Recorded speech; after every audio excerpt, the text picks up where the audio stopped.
बुलेटिनची सुरुवात आताच्या सगळ्यात महत्त्वाच्या आणि मोठ्या राजकीय बातमीने आपण करूया। अजित पवारांच्या निधनानंतर सुरू झालेल्या राष्ट्रवादीच्या विलीनीकरणाच्या चर्चेवर आता मुख्यमंत्र्यांनी अत्यंत महत्त्वाची प्रतिक्रिया दिली आहे आणि नवा वाद त्यामुळे निर्माण झाला आहे। अजित पवार भाजपशी चर्चा केल्याशिवाय राष्ट्रवादी एकत्रीकरणाचा निर्णय करतील का असा प्रश्न देवेंद्र फडणवीसांनी उपस्थित केला। राष्ट्रवादीच्या विलीनीकरणाची तारीख ठरली असती तर आम्हाला सांगितलं असतं, तसंच राष्ट्रवादीनं विलीनीकरणाचा निर्णय घेण्याआधी आमच्याशी चर्चा करावी असं सुद्धा राज्याचे मुख्यमंत्री देवेंद्र फडणवीसांनी म्हटलेलं आहे। अजित पवार साहेब हे अशा प्रकारचं कुठल्याही एकत्रीकरणाची चर्चा जर करत होते तर ते कुठली चर्चा भाजपशी चर्चा केल्याशिवाय करतील का? त्यामुळे ते जर चर्चा करत असतील तर त्यांनी भाजपशी चर्चा केली असेल, ते करत नसतील तर वेगळी गोष्ट आहे। त्यामुळे मला असं वाटतं की पहिल्यांदा तर हे लक्षात घेतलं पाहिजे।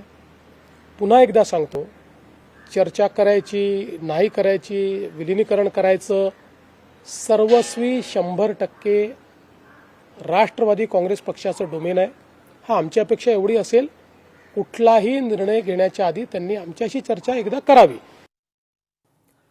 दरम्यान राष्ट्रवादीच्या विलीनीकरणावरून सुरू असलेल्या दावे प्रतिदाव्यांच्या संदर्भात आता खुद्द पवार कुटुंबातील आमदार रोहित पवारांनी सूचक प्रतिक्रिया दिली।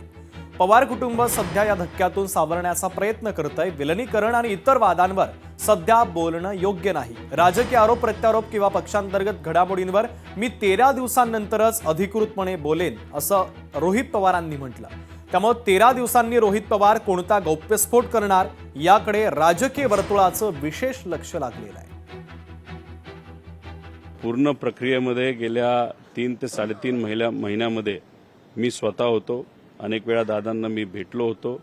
दादांबरोबर काय संभाषण झालं, कसं झालं हे आज या ठिकाणी मी सांगणार नाही। 13 दिवस होऊ द्या, या बाबतीत मी स्पष्टपणे त्या ठिकाणी सांगेल। काल आम्ही सर्वजण जे एकत्रित होतो त्या सर्व वेळेमध्ये पार्थ असताना पार्थ नसताना कुठेही राजकीय चर्चा झाली नाही। आम्ही सर्वजण दुःखात आहोत। कौटुंबिक चर्चा झाली, बाकी दुसरी कुठलीही चर्चा ही काल झाली नाही आणि 13 दिवस होईपर्यंत पवार परिवारामध्ये कुठेही राजकीय चर्चा होणार नाही। लोकशाही मराठी ऐका, पहा, जागरूक रहा।